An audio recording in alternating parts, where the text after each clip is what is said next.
So hello everyone, my name is Jana and I'm an applications engineer here at Heidelberg Instruments Nano in the Zurich location. And during this webinar, I will talk to you about the NanoFrazor technology, and I will show you how it can enable advanced nano devices and also very unique applications. So I will start off this talk by giving a quick introduction to the NanoFrazor technology, and also I'll be explaining its high-resolution patterning capabilities. Then I will go over the different pattern transfer possibilities that we use in combination with the NanoFrazor writing. And finally, I will showcase some applications and also show you some device fabrication examples that are truly unique to this NanoFrazor technology. At the end of my talk, which will last approximately 30 minutes, we will have a Q&A session. If you look at the webinar, platform here in front of you, you can enter your questions in the questions/chat window.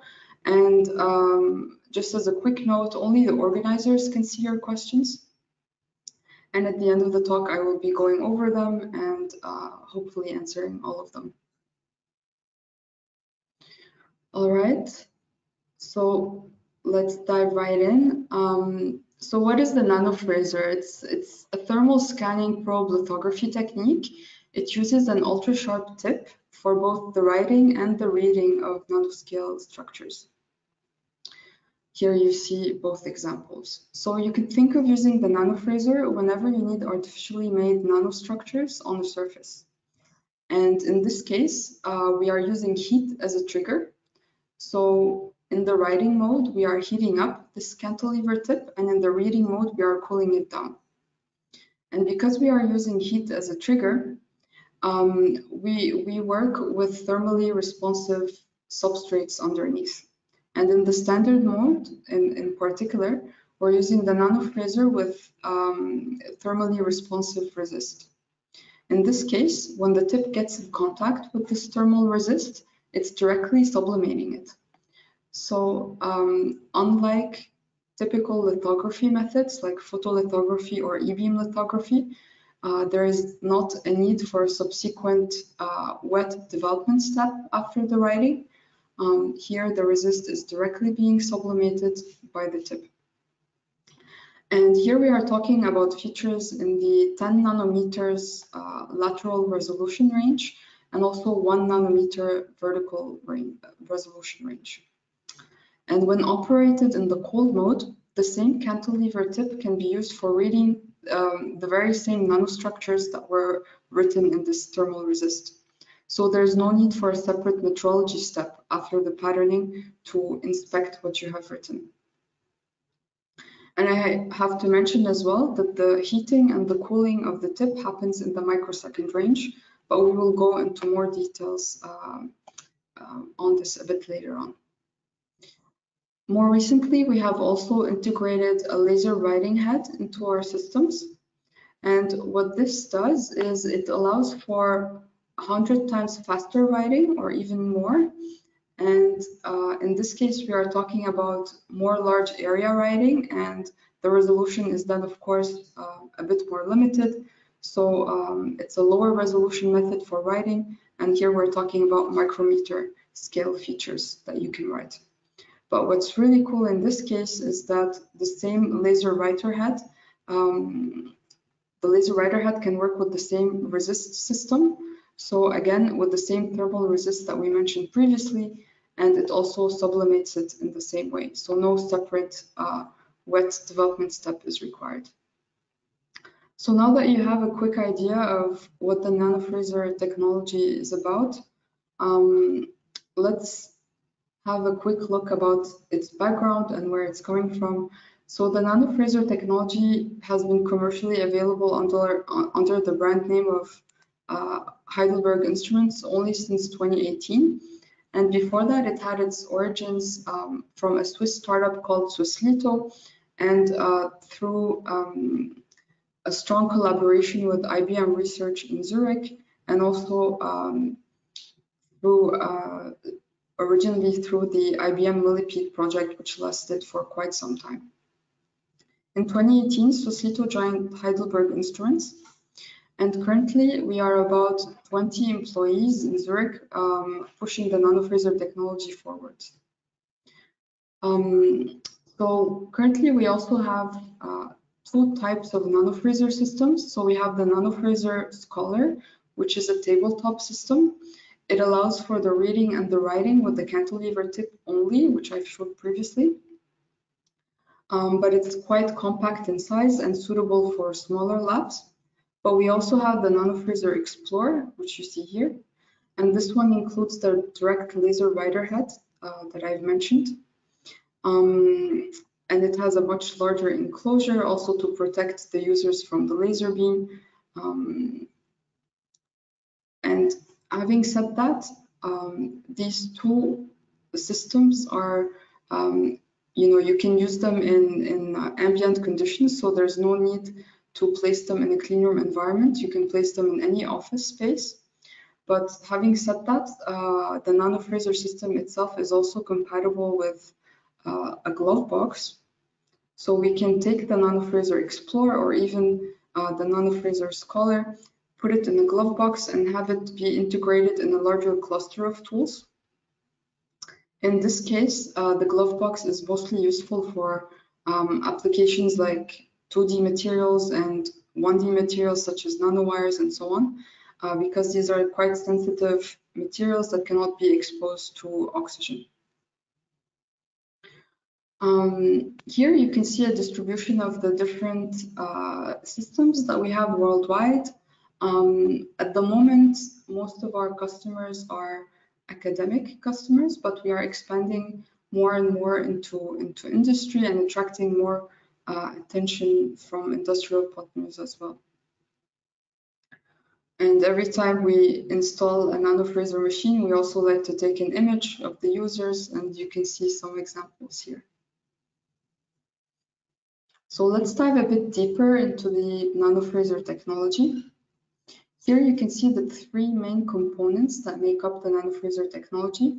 So as mentioned, the key concept is to use a heatable silicon cantilever tip for nanopatterning features, namely features on thermally responsive substrates, thermally responsive resists, and in most cases, we are using PPA as our thermal resist because it sublimates quite fast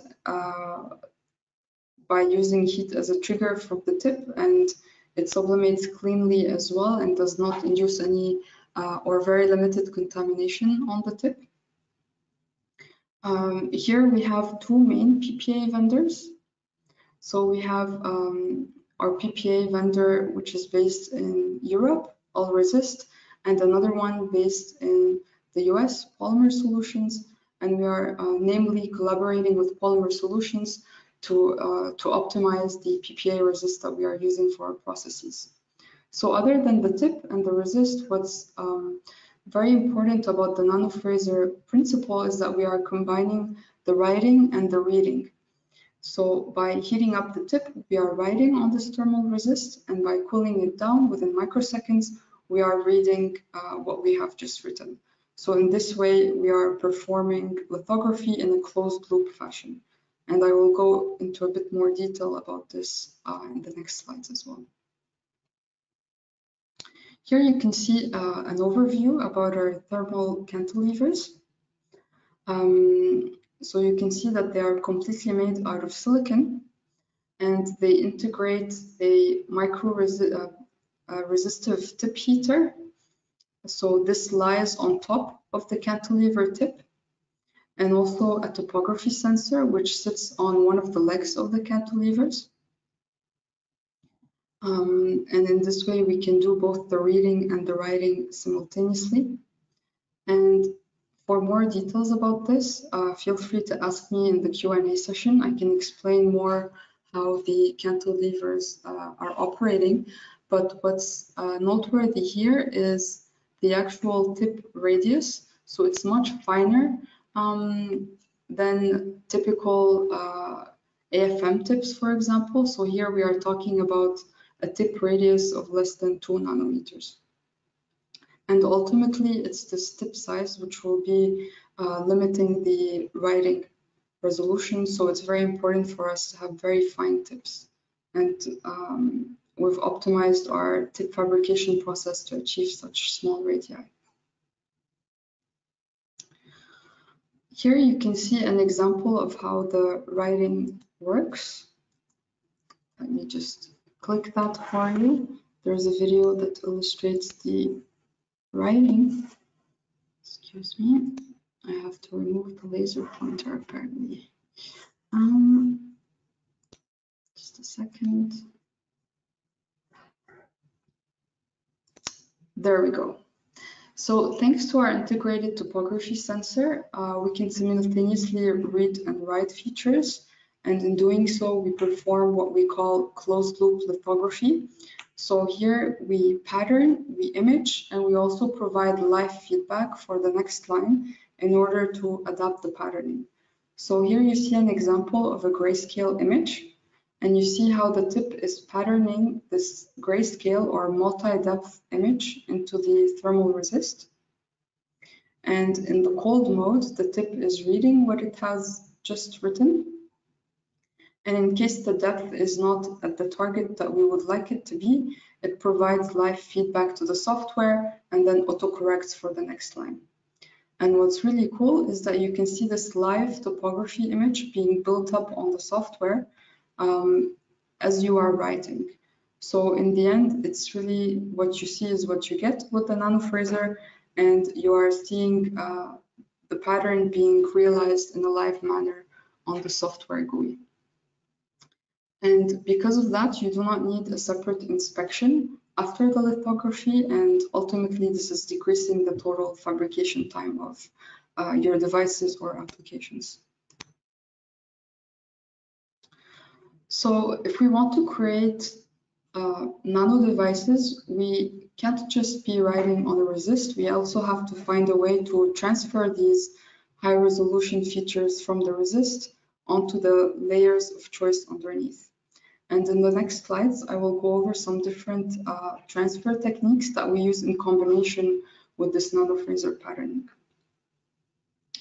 One of the simplest methods that we use is called the bilayer lift-off method.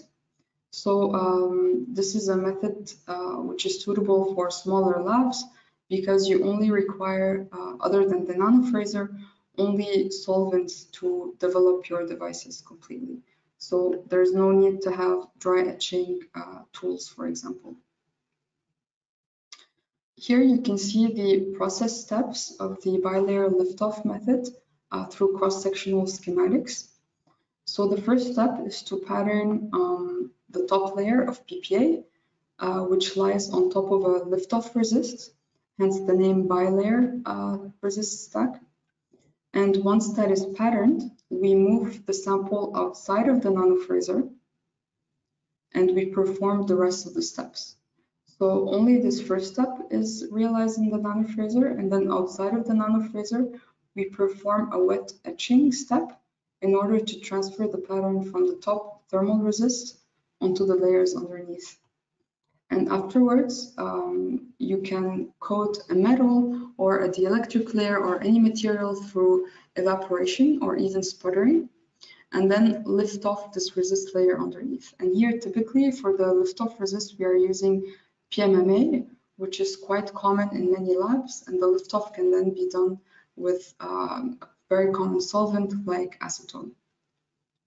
And because this method does not use any oxygen plasma or dry etching techniques, it is compatible with sensitive materials such as nanowires or 2D materials. And it's capable of achieving quite high resolution features. So reproducibly, we can get features down to 100 nanometers with this method. The limitation, however, is the density of these features. So if you look at the cross-section of some lines that were etched down with this wet isotropic method, you'll see that there's quite a large undercut. So if we were to bring these lines any closer to each other, the top layer would collapse. So you can think of using this method whenever you want features that are around 100 nanometers in size and that are not so densely separated. Having said that, with a bit of feature tweaking, for example, if we're talking about bow tie electrodes that are exemplified here and also here on top of the nanowire, we can bring down this resolution to even 20 nanometers. So depending on the geometry of choice, we can push the resolution limit of the simple method even more. Now, if you want to have much higher resolution features and also more complex or arbitrary shapes that are more densely arranged, then a different resist stack is required. In this case, we would need to incorporate a hard mask into this resist stack. And if we're talking about high resolution liftoff, this is how it would look like here on the left. In this case, because we want a much higher resolution features, we need to thin down the PPA. And this is due to the conical shape of the tip. So the deeper the cantilever tip goes into this thermal resist, the more resolution we lose. So if you want really high resolution features, we need to thin down the top resist layer. But because of this thinning down, we can no longer use PPA as a mask to transfer these features. We need to incorporate another thin hard mask layer. In this case, we can use silicon dioxide, for example, and we offer solutions for this thin hard mask. For example, spit-on glass, which can be used just as a regular resist. It can be spin-coated and hard-baked and turned into a oxide layer. So then what happens in this case is that we start off again by patterning with the NanoFrazor, and then we take our samples outside of the NanoFrazor machine, and here we would require some dry etching methods to transfer the layers. So typically we use reactive ion etching. We open the hard mask and then we transfer the pattern through the bottom organic transfer layer. Again, here it can be standard PMMA. And for the case of liftoff, a layer can be deposited, metal, or even dielectric, as you see here. And then we perform liftoff as we did before with a simple solvent. Here you can see examples of what we can achieve with this high-resolution liftoff method. You can see examples of plasmonic antennae here that were done with gold liftoff. You can see that they are quite densely arranged. Also, we've had magnetic ellipses formed through dielectric liftoffs, and also different electrode lines that were even overlaid on top of existing features. Now, we don't always want to perform a liftoff method, so we also have another pattern transfer technique. This one is used to transfer the patterns from PPA and amplifying them onto substrate materials of choice. So in this case, we are talking about a high resolution etching method, and the resist stack that we are using is similar to the one shown in the previous slide. So again, a shallow PPA to ensure the maximum resolution from the NanoFrazor writing, a thin hard mask, and an organic transfer layer. And again, once the patterns are written in the thermal resist, we take our sample out and we use a dry etching method like the RIE, and this time we are transferring the PPA patterns downwards. And using this method, we can have high feature density as well. We've had half-pitch lines of 14 nanometers, also holes that are 50 nanometers in diameter, or pillars formed of different materials. And this etching technique, it can be reactive ion etching or even ion beam etching. We've had good results with either. All right, so this is what it looks like if we're talking about 2D high resolution etching. But what's unique about the NanoFrazor is that it can also create 3D structures. and grayscale images in the resist. And you can see examples of this here. So what you see here is multi-depth, or what we call grayscale lithography. In this case, you can pattern in a much thicker thermal resist, and the limit to how deep we can go in the thermal resist is about 250 nanometers. And then we can transfer these patterns through dry etching again, or we can use the pattern in PPA or in another resist material and do template stripping directly from the PPA used as a mold in this case. And this is how you can also make this method compatible with more large area and large scale fabrication methods such as nanoimprint lithography. You can see cool examples of what we can achieve with this 3D high resolution etching here. We can get arbitrary shapes etched into substrates like silicon. For example, here you can see an optical Fourier surface that was created with the NanoFrazor. We can create also face plates, and you can see here a topography image which was taken in situ in the NanoFrazor machine just after the patterning of the PPA, so in this step. And then in the next step, you can see how it looks like once it's etched into the silicon with this SEM image. And if we take a cross section across this faceplate, we'll see that the target depth is around 6 times what we patterned in PPA. So we've amplified it by 6 times through the etching method. Here you see more examples of what we can achieve with this grayscale lithography. So we can have continuous patterns like this sine wave here, holograms and blazed gratings as well.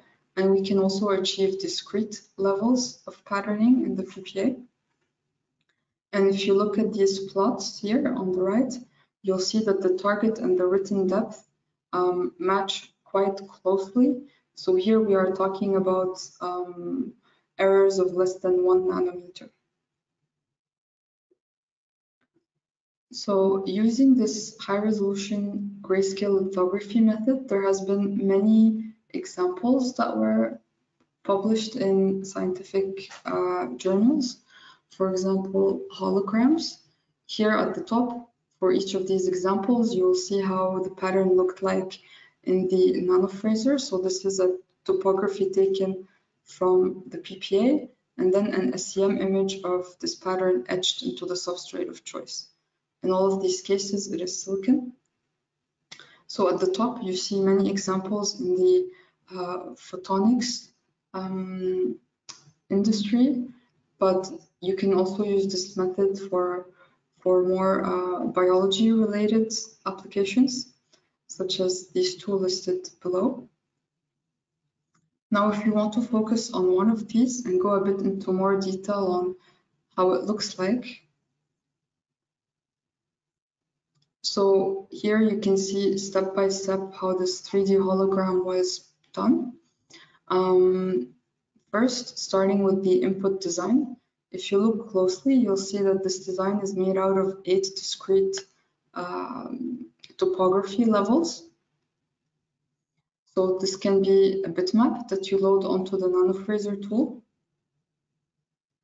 And then if we move on to the next step, you'll see how the patterning into the PPA was done and how it exactly follows the target design. If we look at this cross section here, you'll see how nicely discretized these eight topography levels are.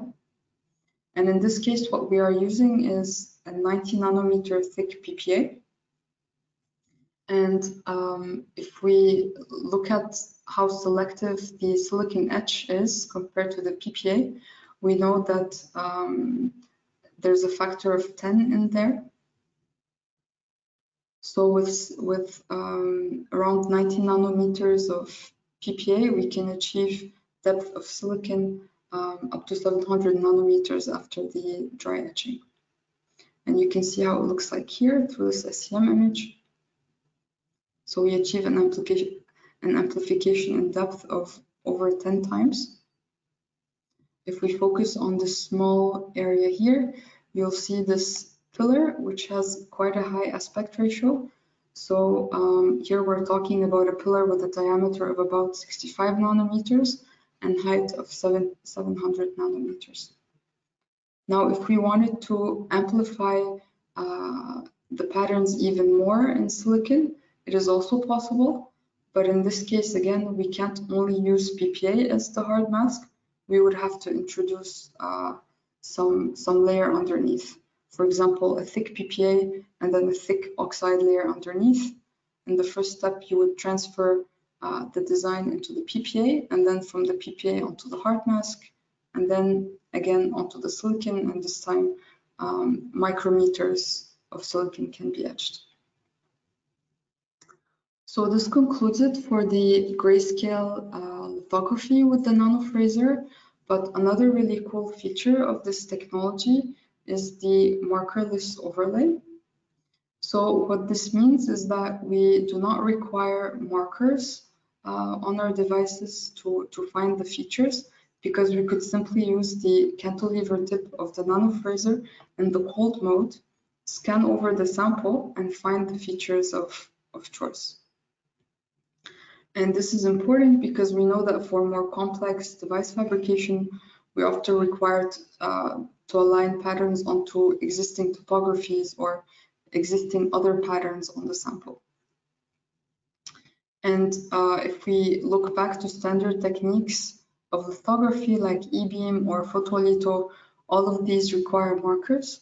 But for certain features, it could be quite difficult to do this marker alignment. For example, for nanowires, it could prove to be quite difficult to align them with the other lithography techniques just by virtue of the random positioning of these nanowires on the sample. But with the NanoFrazor, this is not a problem.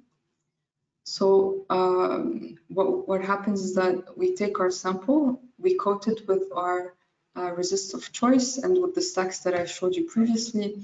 And what's cool is that we can detect these nanowires and these 2D material flakes even under thick resists. And you can see examples of that here, always to the left side. You can see how we can detect the topography of a nanowire under PPA. So this is an image that was taken in C2 with the NanoFrazor. And then once we have this topography image, we can simply drag and drop our design of choice. So in this case, it's electrodes contacting the nanowire. We simply drag and drop these designs, overlay them on the existing topography image that we see on our software screen, and then begin the patterning and continue with the pattern transfer just as we described before. So here you can see all the outputs of this markerless overlay method. And I have to say that in most of these examples, we were able to contact nanowires even using the simple bilayer resist stack liftoff method. So it's quite a powerful tool. I'd also like to mention that we actually have a webinar going into more detail about this markerless overlay method. It's always easier to see a live demonstration of this method than to just hear it in words. So I invite you all to visit the HIMT YouTube channel and look up markerless overlay as well. So using this method in combination with our damage-free patterning technique, we can achieve quite innovative devices, nano devices in particular, and you can see some examples of it here. And the reason I say damage-free patterning is because we are not charging our sample of choice. We are not bombarding it with electrons or other particles, so we can contact nanowires and 2D material flakes without any damage induced to the sample. And in doing so, we can achieve new nano devices such as nanowire transistors, but this time with record device performances. You can see that exemplified in the plot here. And in this case, we are getting close to the theoretical limit of the subthreshold slope for these devices. So the limit of 60 millivolts per decade, and we do that at room temperatures as well. So now that you've seen some examples of the high resolution patterning and the different pattern transfer methods, it's good to come back to our previously mentioned method of also writing with the direct laser writer head.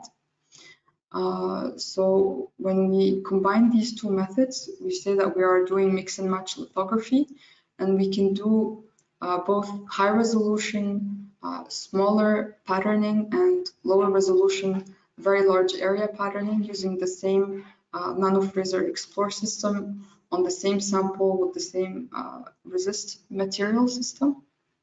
And you can see an example of this here. You can see that the larger tens of microns big features are written with the laser on top of the PPA, and then the finer features are done with the cantilever tip. Of course, here we also use the markerless overlay method to overlay the fine features on top of the existing larger ones. And then we use the cantilever tip in the cold mode and scan over this entire region to read what we've written with both the laser and the cantilever tip. And you get this output topography image in the software itself. So using this method, we are also compatible with other lithography techniques, and you can see an example of this here. So here we are combining many unique features of the NanoFrazor. So starting with the markerless overlay method, and looking at this image here, you see many large patterns that were done with E-beam lithography. Now, if I focus on this green square, what we did here is we overlaid a laser pattern, which was done with the NanoFrazor, and we connected it to the existing E-beam markers. And we did that through our markerless overlay technique. And if we zoom in even further to this blue rectangular area, you'll see that we were able to write really high resolution features with the NanoFrazor cantilever tip. So we can do markerless overlay, mix and match of high resolution and larger area, lower resolution features, and also make it compatible with existing lithography methods.